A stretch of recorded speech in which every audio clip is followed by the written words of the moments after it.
Students. बच्चों, हमारे geography की जो फर्स्ट बुक चल रही है इसके अंदर बेटा हमारे 7 चैप्टर्स कंप्लीट हो चुके हैं। आज हम बच्चों इसका 8 चैप्टर डिस्कस करने जा रहे हैं। बहुत ही इजी चैप्टर है और बेटा उसके साथ ही बहुत इम्पोर्टेंट भी है। जो ये वाला चैप्टर हम आज करने जा रहे हैं बहुत ही ज़्यादा इम्पोर्टेंट है और इस पूरे चैप्टर को आपको अच्छे से ध्यान से सुनना है, इस वीडियो को पूरा देखना है और बहुत इजी भी है और साथ साथ क्या है इम्पोर्टेंट भी। तो इसलिए आपको इसको स्किप नहीं करना है बेटा और इसको अच्छे से समझना है, अच्छे से देखना। और एक बार में अगर आप इसको एक बार अच्छे से ध्यान से सुन लोगे वीडियो को और उसके बाद बुक रीडिंग कर लोगे तो आपको वो चैप्टर अच्छे से क्लियर हो जाएगा। तो देखिए बेटा इस चैप्टर के अंदर क्या है, क्या बताया गया है। तो आज का जो चैप्टर है वो क्या है, वायुमंडल का संगठन तथा संरचना। तो सबसे पहले तो देखिए जो ये वायुमंडल शब्द है ये क्या है। तो जो वायुमंडल है बेटा देखिए क्या होता है। वायुमंडल इसके नाम से ही पता लग रहा है, वायु का पूरा मंडल या पूरा जो घेरा लगा लीजिए, पूरा आवरण जो होता है। तो जो हमारी पृथ्वी है उसको चारों तरफ से क्या है, हवा ने वायु ने घेरे हुआ है। तो पृथ्वी के चारों तरफ जो वायु का आवरण होता है वही वायुमंडल कहलाता है। तो देखिए जो ये वायु होती है वो हम सभी जितने भी लिविंग थिंग्स हैं, हम सभी जो जितनी भी सजीव वस्तु हैं उन सभी के लिए क्या है, जो वायु है वो बहुत ही ज़्यादा ज़रूरी होती है। अब एग्ज़ाम्पल के लिए अगर हम लोग क्या है कुछ समय के लिए बिना कुछ दिन 2 दिन 3 दिन क्या है हम बिना पानी के रह सकते हैं, बिना खाना खाए रह सकते हैं। लेकिन क्या अगर हमसे कोई ये कहे कि आप 2 मिनट के लिए भी क्या अपना सांस रोक कर दिखाइए तो वो हम लोग नहीं कर सकते। तो क्या है बेटा कि जो हम सभी जितने भी जीवित चीज़ें हम सभी को क्या है वायु की बहुत ज़्यादा आवश्यकता होती है। बिना वायु के क्या है हम लोगों का अंदर से दम घुटने लग जाता है, हमारा सांस रुकने लग जाता है और हम बिना वायु के हमारी मृत्यु तक भी हो सकती है। तो ये जो वायु है वो बहुत ही ज़्यादा आवश्यक होती है सभी जीव जंतुओं के लिए, मनुष्य के लिए, पेड़ पौधों के लिए वायु बहुत ही ज़्यादा ज़रूरी है। अगर वायु नहीं होती तो क्या है हम लोग भी जीवित नहीं रहते। तो देखिए जो ये वायु है वो क्या है, वायुमंडल विभिन्न प्रकार के गैसों का मिश्रण होता है और ये पृथ्वी को क्या है सभी ओर से यानी कि चारों ओर से ढके हुए हैं। ये एक कंबल की तरह से ढके हुए हैं। जैसे देखिए बच्चों ये हमारी अर्थ है, देखिए बेटा ये जैसे हमारी अर्थ है। तो इस अर्थ के जो ये वाला एरिया है यहाँ से इस प्रकार से वायु ने क्या है हमारी अर्थ को चारों तरफ से इस प्रकार से कवर किया हुआ है, घेरे हुआ है। तो जो चारों ओर से जो ढका हुआ है जो एरिया वो क्या है वही वायुमंडल कहलाता है। और जो ये वायुमंडल है वो हम सभी मनुष्यों के लिए, जीव जंतुओं के लिए बहुत ही ज़्यादा आवश्यक होता है। और इसके अंदर बहुत ही जो आवश्यक जीवनदायिनी गैसें होती हैं वो पाई जाती हैं, जैसे ऑक्सीजन, पौधों के लिए कार्बन डाइऑक्साइड, मतलब जो हमारे लिए क्या है ऑक्सीजन बहुत ज़रूरी है, पेड़ पौधों के लिए CO2 बहुत ज़रूरी। तो ये दोनों प्रकार की जो ये गैस हैं वो वायुमंडल के अंदर पाई जाती हैं। अब जो वायुमंडल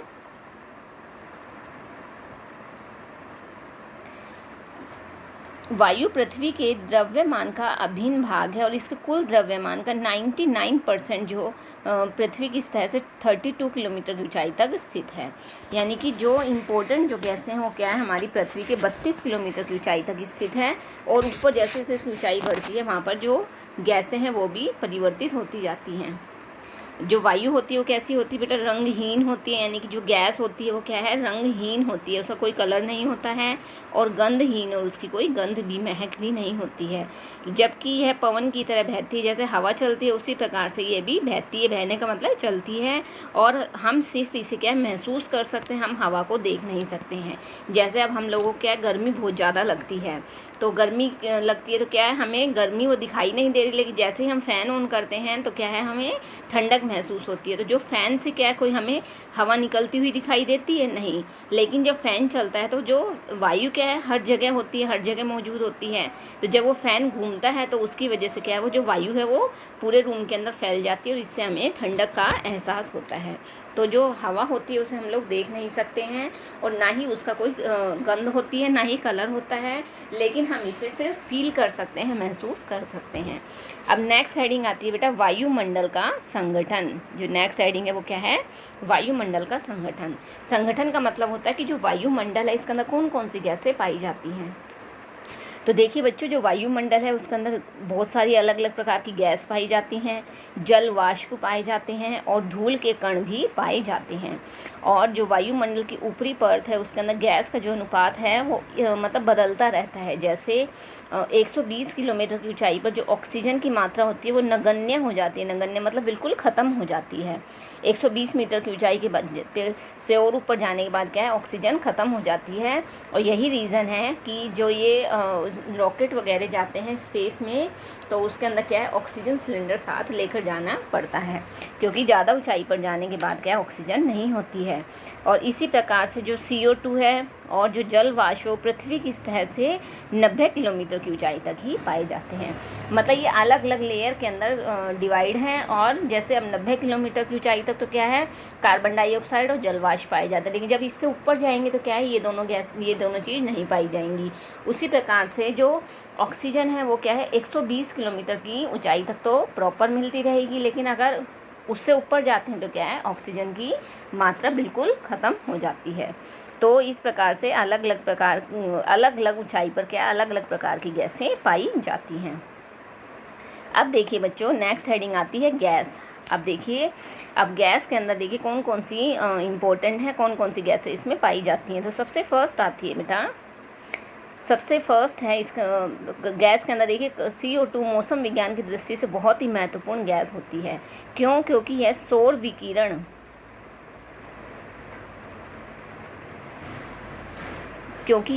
विकिरण के लिए क्या होती है, पारदर्शी होती है, लेकिन पार्थिव विकिरण के लिए अपारदर्शी होती है। तो देखिए सौर विकिरण क्या होता है, पार्थिव विकिरण क्या होता है।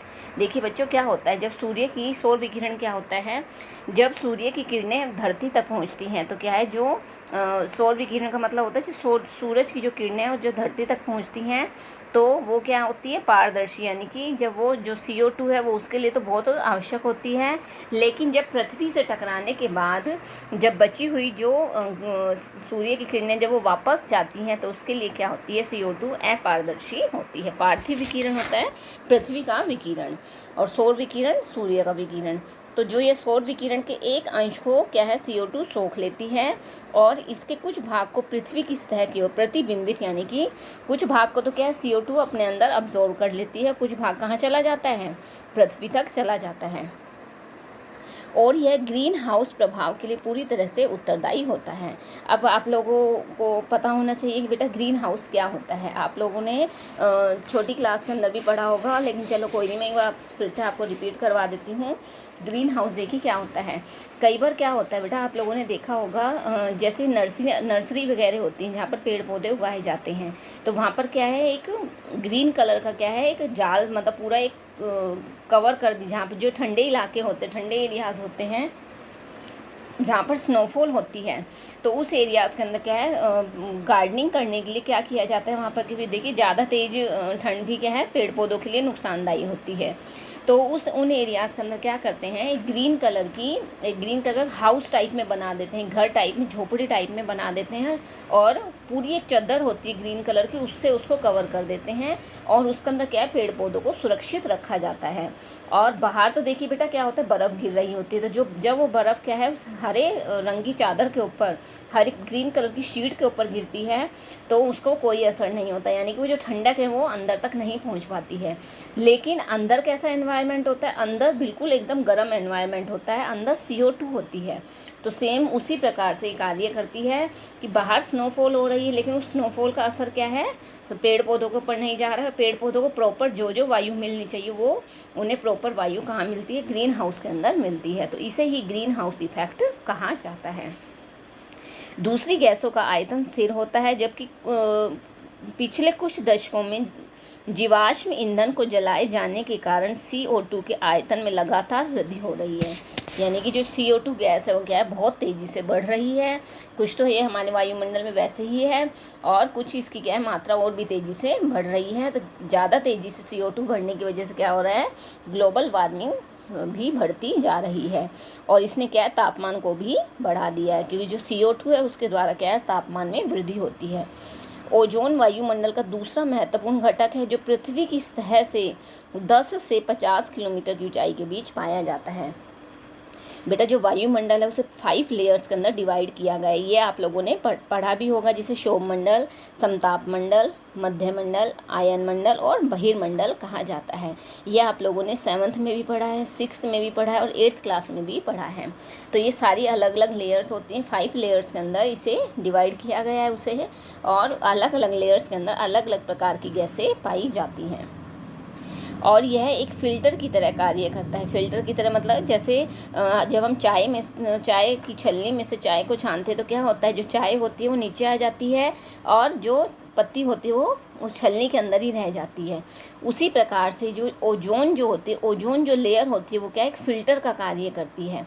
कैसे करती है, जो सूर्य से आने वाली जो पराबैंगनी किरणें होती हैं बहुत ही हानिकारक होती हैं, और जब वो पराबैंगनी किरणें हमारी अर्थ के ऊपर आती हैं तो बीच में क्या है, एक ये ओजोन की लेयर होती है, और जो ओजोन लेयर होती है वो सारी जो यूवी अल्ट्रावायलेट जो किरणें आती हैं उन सारी अल्ट्रावायलेट रेज़ को क्या है ये अपने अंदर अब्जॉर्ब कर लेती है, और ये हमारी अर्थ को यानी कि हम सभी को क्या है बहुत बड़े नुकसान होने से बचाती है। क्योंकि जो यूवी जो किरणें होती हैं वो बहुत खतरनाक होती हैं। अगर ये ओजोन लेयर नहीं होती तो क्या है वो जो अल्ट्रावायलेट रेज़ है वो सारी हमारी अर्थ पर आती है, और इससे क्या है लोगों को स्किन प्रॉब्लम्स हो सकती थी।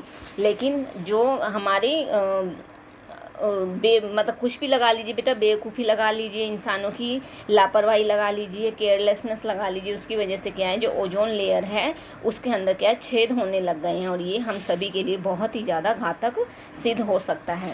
लेकिन अभी भी क्या मनुष्य अवेयर नहीं है, वो अंधाधुंध पेड़ों की कटाई की जा रही है और इंडस्ट्रीज़ बनाई जा रही हैं, बड़े बड़े उद्योग स्थापित किए जा रहे हैं, और इसकी वजह से क्या है जो ग्लोबल वार्मिंग बहुत ही तेज़ी से बढ़ती जा रही है, और जो हमारी अर्थ का जो टेम्परेचर है बहुत तेज़ी से बढ़ रहा है। तो देखिए जो मैंने अभी आपको बताई थी बेटा वही लाइन है, सूर्य से निकलने वाली पराबैंगनी किरणों क्या कर लेती है, अवशोषित कर लिए, उनको पृथ्वी की सतह तक पहुँचने में हम ये हेल्पफुल होती हैं, सहायता करता है। नेक्स्ट हेडिंग आती है बेटा जल वाष्प। अब नेक्स्ट हेडिंग देखिए जल वाष्प। जल वाष्प में देखिए जल वाष्प वायु मंडल में उपस्थित ऐसी परिवर्तनीय गैसें हैं जो ऊंचाई के साथ साथ घटती जाती हैं। गर्म और आर्द्र उष्ण कटिबंध में ये हवा के आयतन का 4% होती हैं। जल वाष्प होते हैं बेटा ये जो भाप जो जल पानी के अंदर जो नमी जो होती है वो जल वाष्प कहलाती है, जबकि ध्रुवों जैसे ठंडे और रेगिस्तान जैसे शुष्क प्रदेशों में हवा के आयतन के 1% भाग से भी कम पाई जाती है। विषुवत वृत्त से ध्रुव की तरफ जब जलवाष्प की मात्रा कम होती है, जो विषुवत वृत्त से ध्रुव की तरफ यानी कि जो विषुवत जैसे देखिए ये हमारी अर्थ है बच्चों, और इसके अंदर ये क्या है ये 0 डिग्री से विषुवत रेखा कहा जाता है। तो जब विषुवत वृत्त से, और ये क्या है नॉर्थ पोल, ये साउथ पोल, ये नॉर्थ ये साउथ, तो जब विषुवत वृत्त से ध्रुव की तरफ जलवाष्प की मात्रा क्या होती है बेटा, जब विषुवत वृत्त से ध्रुव की तरफ जाते तो क्या है जलवाष्प की मात्रा कम होती चली जाती है। तो यह सूर्य से निकलने वाले ताप के कुछ भाग को तो क्या करती है अवशोषित कर लेती है, अपने अंदर ग्रहण कर लेती है, और पृथ्वी से निकलने वाले ताप को क्या करती है संग्रहित करती है। मतलब सूर्य से भी क्या है ताप निकल रहा है, पृथ्वी से भी ताप निकल रहा है, और बीच में क्या होते हैं जलवाष्प होते हैं, तो ये दोनों की ही गर्मी को क्या अपने अंदर अब्जॉर्ब कर लेते हैं। इस प्रकार ये कंबल का कार्य करता है। जैसे कंबल क्या होता है बेटा, जैसा सर्दियों में क्या होता है, जैसे जब हम सर्दियों में कंबल को अपनी बॉडी के ऊपर डाल लेते हैं तो क्या होता है कंबल ऊपर से तो कैसा लगता है ठंडा ठंडा होता है, क्योंकि जो बाहर की जो ठंडक होती है कंबल अपने ऊपर वाली लेयर को ऊपर रोक लेता है, वो हमारी बॉडी तक नहीं आने देता, और हमारी बॉडी जो एरिया हमने अपनी बॉडी को कवर किया वो बिल्कुल गर्म होता है, तो हमारी बॉडी की जो गर्माई है वो बाहर नहीं निकल पाती है। तो उसी प्रकार से जो ये जलवाष्प होते हैं वो भी क्या है बाहर की गर्मी को पृथ्वी तक नहीं आने देते हैं, और पृथ्वी की गर्मी जो ठंडक होती है उसे बाहर तक नहीं जाने देते हैं, तथा पृथ्वी को न तो अधिक गर्म करते हैं और न ही अधिक ठंडा होने देती हैं। इस प्रकार से जलवाष्प वायु को स्थिर और अस्थिर होने में बहुत अधिक योगदान करते हैं। तो हम कहने को कह देते हैं कि बेटा जो जलवाष्प उसका कोई रोल नहीं होता, लेकिन जलवाष्प का भी बहुत ही अधिक रोल होता है। तो ये था बेटा जलवाष्प। नेक्स्ट आता है बच्चों धूलकण। तो धूलकण में देखिए बेटा क्या होता होता है। नेक्स्ट हेडिंग है धूलकण, जो वायुमंडल में छोटे छोटे जो ठोस कणों को रखने की क्षमता होती है। और ये जो छोटे कण होते हैं वो विभिन्न स्रोत जैसे समुद्र का नमक, मिट्टी, धुएं की कालीमा, राख, पराग, धूल, उल्काओं के टूटे हुए कणों से निकलते हैं। इनसे क्या है, धूलकण बन जाते हैं। अब कभी आप लोगों ने ऑब्जर्व किया हो, जैसे कोई कभी आप ध्यान से देखना बेटा कि जैसे आपने गेट वगैरह सब बंद किए हुए हैं, लेकिन कई बार क्या होता है, हमारी खिड़की में से बिल्कुल हल्की सी एक लंबी लाइन के रूप में क्या है, रोशनी आती है, यानी सूरज का प्रकाश आता है पूरी लंबी लाइन के रूप में। तो आप लोगों ने कभी नोट ना किया हो तो अब आप उसको ऑब्जर्व करना कि वो जो लंबी पतली सी एक रेखा के रूप में जो रोशनी आती है सूरज की, उसके अंदर आपको अनगिनत छोटे छोटे बिल्कुल बारीक बारीक धूल के कण दिखाई दे जाएंगे। तो वैसे देखिए हमें अपनी नंगी आंखों से नहीं दिखाई देते हैं धूल के कण, लेकिन हर जगह क्या है, धूल के कण मौजूद होते हैं। वो हमें दिखाई नहीं देते हैं, लेकिन जब इसे रोशनी में देखा जाता है या टॉर्च मारकर देखा जाता है, अंधेरे में कभी आप टॉर्च मारकर देखना, तो जहाँ तक टॉर्च की जो लंबी रोशनी होती है उसके अंदर आपको बहुत सारे छोटे छोटे धूल के कण दिखाई देते हैं। जो धूल के कण होते हैं वो वायुमंडल के निचले भाग में रहते हैं, और जो संवहनीय वायु होती है वो इन्हें काफ़ी ऊंचाई तक ले जाती है, यानी कि जब हवा चलती है तो क्या इन धूल कणों को ऊपर तक ले जाती है। धूल कण का सबसे अधिक जमाव उपोष्ण और शीतोष्ण प्रदेशों में सूखी हवा के कारण होता है, जो विषुवत और ध्रुवीय प्रदेशों की तुलना में अधिक मात्रा में होते हैं।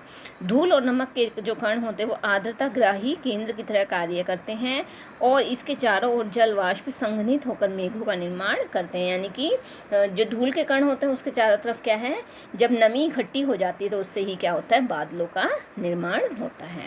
ओके बेटा, अब आगे देखिए नेक्स्ट हेडिंग आ रही है वायुमंडल की संरचना। अब देखिए जो मैंने आपको अलग अलग लेयर्स बताई थी वो लेयर्स इसके अंदर अब हम डिस्कस करते हैं। तो देखिए बेटा अलग अलग लेयर्स कौन कौन सी हैं वायुमंडल की संरचना में। देखिए बच्चों, वायुमंडल अलग अलग घनत्व और तापमान वाली विभिन्न परतों का बना हुआ होता है। अलग अलग लेयर्स होती हैं इसमें। पृथ्वी की सतह के पास घनत्व अधिक होता है, और जैसे जैसे ऊंचाई बढ़ती है ये जो घनत्व है वो घटता जाता है, यानी कि कम होता जाता है। तापमान की स्थिति के अनुसार वायुमंडल को 5 अलग अलग लेयर्स में बांटा गया है। कौन कौन सी है, शोभ मंडल, समताप मंडल, मध्य मंडल, बाह्य मंडल और बहिर्मंडल। तो देखिए जो शोभ मंडल है अब हम इसके बारे में डिस्कस करते हैं। शोभ मंडल को देखिए बच्चों, शोभ मंडल क्या होता है, वायुमंडल की क्या है, सबसे निचला स्तर है ये। इसकी ऊंचाई सतह से लगभग 18 किलोमीटर और ध्रुवों के निकट 8 किलोमीटर और विषुवत रेखा पर क्या है 18 किलोमीटर तक इसकी ऊंचाई होती है। ओके, यानी कि विषुवत वृत्त पर इसकी ऊंचाई सबसे ज़्यादा होती है। जो शोभ मंडल की मोटाई है वो विषुवत वृत्त पर सबसे अधिक होती है, क्योंकि तेज वायु प्रवाह के कारण ताप का अधिक ऊंचाई तक संवहन किया जाता है। इस संस्थल में धूलकण और जलवाष्प मौजूद होते हैं, यानी कि इस लेयर के अंदर धूलकण और जलवाष्प दोनों मौजूद होते हैं। और मौसम के जितने भी परिवर्तन होते हैं, मौसमी परिवर्तन जैसे आंधी आना, बिजली कड़कना, बारिश होना, ये हवा चलना, ये सब कुछ किसमें होता है, शोभ मंडल के अंदर ही होता है, इसी लेयर के अंदर पाया जाता है। और प्रत्येक 165 किलोमीटर की ऊंचाई पर जाने पर क्या होता है, 1 डिग्री सेल्सियस तापमान घट जाता है। यानी कि जब हम 165 मीटर की ऊंचाई पर जाते हैं तो क्या है, 1 डिग्री सेल्सियस तापमान कम हो जाता है। और जैविक क्रिया के लिए बहुत ही महत्वपूर्ण स्तर है या परत है या लेवल होता है। ओके, नेक्स्ट है बेटा शोभ मंडल और समताप मंडल को अलग करने वाली, ये देखिए बहुत इंपॉर्टेंट है वाले भाग को क्या कहते हैं, शोभ सीमा कहा जाता है। शोभ मंडल और समताप मंडल को अलग करने वाले भाग को शोभ सीमा कहा जाता है। जैसे देखिए बच्चों, जैसे देखिए ये यहाँ तक क्या है बेटा, ये शोभ मंडल है और ये क्या है, समताप मंडल। तो शोभ और समताप ये इन दोनों को जो अलग कर रहा है, तो यानी कि ये वाला देखिए जो ये वाला एरिया है बीच में, इसको मैं अलग कलर से शो कर रही हूँ ताकि आपको अच्छे से क्लियर हो जाए। देखिए बेटा जो ये वाला जो बीच का एरिया है जो ग्रीन कलर से मैंने शो किया है, ये क्या कहलाएगा बेटा, ये शोभ सीमा कहलाएगा। यानी कि शोभ मंडल ये कौन सा है, शोभ, ये तो आपने बेटा पहली छोटी क्लास में पढ़ा है। और ये है समताप, ये समताप। तो इन दोनों को जो अलग कर रहा है, यानी कि जो बीच का जो ये वाला एरिया है, जो ये वाली जो बीच की जो लाइन है, ये क्या कहलाएगी बेटा, ये क्या कहलाती है, ये शोभ सीमा कहलाएगी। जो ये बीच वाले जो इनके अलग करने वाला जो पार्ट होता है वो शोभ सीमा कहलाता है। विषुवत वृत्त के ऊपर जो शोभ सीमा में हवा का जो तापमान होता है वो -80 डिग्री और ध्रुव के ऊपर -45 डिग्री होता है। और यहाँ का जो तापमान होता है वो स्थिर होने के कारण इसे शोभ सीमा कहा जाता है। समताप मंडल इसके ऊपर, अब देखिए नेक्स्ट क्या आता है, समताप मंडल। सेकंड जो मंडल आता है बेटा वो समताप मंडल, मैं इसको अलग कलर से दिखा रही हूँ। सेकंड आता है समताप मंडल। शोभ के ऊपर क्या होता है, समताप, इसके ऊपर 50 किलोमीटर की ऊंचाई तक होता है। जो समताप मंडल वो महत्वपूर्ण, उसका लक्षण क्या होता है कि इसमें ओजोन लेयर पाई जाती है। जो ओजोन परत है वो किस में पाई जाएगी, समताप मंडल में।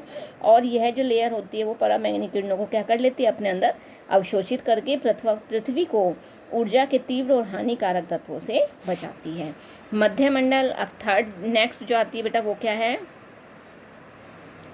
जो नेक्स्ट आती है लेयर वो कौन सी होती है, मध्य मंडल। समताप के ऊपर 80 किलोमीटर की ऊंचाई तक क्या होती है, मध्य मंडल होती है। और इसमें क्या है, हाँ एक शोभ समताप मंडल में एक और होता है बेटा, जो वायुयान जो हवाई जहाज उड़ते हैं वो कहाँ होते हैं, समताप मंडल में। क्योंकि इसका जो टेम्परेचर होता है वो बिल्कुल समान होता है, ना घटता है ना बढ़ता है, इसलिए यहाँ भी ये वाली जो लेयर होती है वो सबसे ज़्यादा इम्पोर्टेंट किसके लिए, वायुयानों के लिए इम्पोर्टेंट होती है। और इस लेवल में ऊंचाई के साथ साथ तापमान में कमी होती है और 80 किलोमीटर की ऊंचाई तक पहुंचकर यह -100 डिग्री सेल्सियस हो जाता है। मध्य मंडल की ऊपरी परत को, आप देखिए मध्य मंडल से ऊपर कौन सी लेयर आती है, मध्य मंडल की ऊपरी परत को मध्य सीमा कहते हैं, इसे मध्य सीमा कहा जाता है बेटा। और आयन मंडल, आप देखिए नेक्स्ट जो मंडल आता है वो कौन सा होता है, नेक्स्ट मंडल होता है बच्चों आयन मंडल। आयन मंडल मध्य मंडल के ऊपर 80 से 400 किलोमीटर की ऊंचाई तक होता है और इसमें विद्युत आवेशित कण पाए जाते हैं जिन्हें आयन कहा जाता है, इसलिए इसे आयन मंडल के नाम से ही जाना जाता है। और पृथ्वी के द्वारा जो भी रेडियो तरंगे भेजी जाती हैं वो क्या है, इस लेवल तक जाकर क्या है, वापस पृथ्वी पर लौट आती हैं। और जितने भी सैटेलाइट वगैरह जो उड़ते हैं वो जो कार्य होते हैं वो भी किस में होते हैं, आयन मंडल में ही होते हैं। यहाँ पर ऊंचाई बढ़ने के साथ तापमान में वृद्धि शुरू हो जाती है। यहाँ पर देखिए जैसे ऊंचाई बढ़ती है यहाँ क्या टेम्परेचर भी बढ़ने लग जाता है। और वायुमंडल का जो सबसे ऊपरी संस्तर है, जो मतलब जो सबसे बाहर का लेवल है, उसे क्या कहा जाता है बेटा, उसे कहा जाता है, जो सबसे बाहर का लेवल होता है उसे बहिर्मंडल कहा जाता है। यह सबसे ऊंचा संस्तर है और इसके बारे में बहुत कम जानकारी, मतलब जो बाहर का जो लेवल है वो सारा क्या है, बहिर्मंडल कहलाता है। इस संस्तर में मौजूद सभी घटक क्या होते हैं, विरल होते हैं और जो धीरे धीरे बाहरी अंतरिक्ष में मिल जाते हैं, यानी कि इसके बाहर क्या है, अंतरिक्ष दिखाई देता है। यद्यपि वायुमंडल के सभी संस्तर हमें प्रभावित करते हैं, लेकिन फिर भी जो ज्योग्राफर्स होते हैं वो वायुमंडल के पहले दो जो लेवल है उनका ही, मतलब जो सबसे ज़्यादा इम्पोर्टेंट कौन से हैं, शोभ मंडल और समताप मंडल, यही दो सबसे ज़्यादा इम्पोर्टेंट माने गए हैं। मौसम और जलवायु के तत्व, ताप, हवा, दाब, आर्द्रता, बादल और वर्षण वायुमंडल के महत्वपूर्ण तत्व होते हैं जो पृथ्वी पर मनुष्य के जीवन को प्रभावित करते हैं। तो इन सभी के बारे में क्या है, आगे नेक्स्ट चैप्टर्स के अंदर इनके सब के बारे में डिस्कस किया गया है। तो बेटा ये आपका चैप्टर था, बहुत ही ईजी चैप्टर था। आई होप बेटा आपको अच्छे समझ में आ गया होगा। इसके अंदर देखिए एक डायग्राम भी है, मैं एक बार आपको डायग्राम और दिखा देती हूँ बेटा। ये देखिए, ये है बेटा वायुमंडल की जो संरचना है वो जो मैंने आपको अभी जस्ट बताई थी। तो देखिए इसके अंदर देखिए बच्चों, सबसे फर्स्ट लेयर क्या है, शोभ मंडल। ये जो देखिए बीच में मैंने आपको समझाया था ना भी डायग्राम से, ये क्या है, शोभ सीमा। ये है समताप मंडल, ये समताप सीमा, ये मध्य मंडल, ये मध्य सीमा, ये बाह्य मंडल और ये बहिर्मंडल। बाह्य वायुमंडल या बहिर्मंडल, ये इससे बाहर का सारा क्या है, बहिर्मंडल हो जाता है। ये इसकी, तो इस प्रकार से ये 50 तक, ये 80 तक, ये 80 से 400 किलोमीटर तक, तो अलग अलग लेवल के ऊपर क्या है, अलग अलग प्रकार की जो लेयर्स हैं वो अलग अलग पाई गई हैं और इन्हें अलग अलग नाम दिया गया है। तो बच्चों ये आज आपका चैप्टर कंप्लीट हो गया है। बहुत ही ईजी चैप्टर था बेटा, आई होप, और आपने पहले पढ़ा हुआ भी है, तो आई होप बेटा आपको अच्छे से समझ में आ गया होगा। फिर भी बेटा अगर आपको कोई भी डाउट रहता है तो आप मुझसे डिस्कस करोगे ताकि मैं आपके सारे डाउट्स को दूर कर सकूं। ओके, थैंक यू बेटा, हैव अ नाइस डे।